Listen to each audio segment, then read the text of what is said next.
Zaburi ya 91. Uba mu rwihisho rw'isumba byose azahama mu gicucu cy'ishobora byose.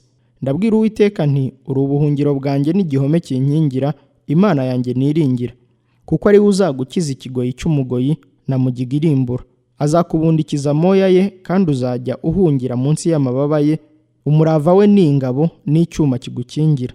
Igiteye ubwoba cya nijoro ntikizagutinyisha, cyangwa umwambi ugenda ku manywa, cyangwa mugiga igendera mu mwijima, cyangwa kurimbura gutsemba ku manywa y'ihangu.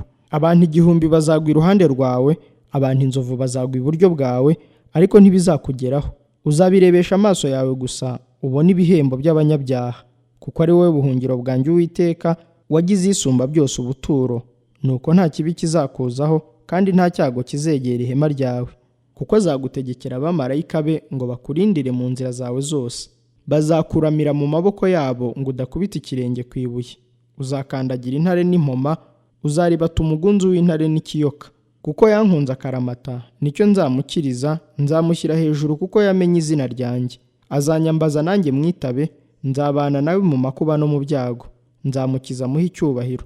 Nzamuhaza uburame, kandi nzamwereka agakiza kanjye.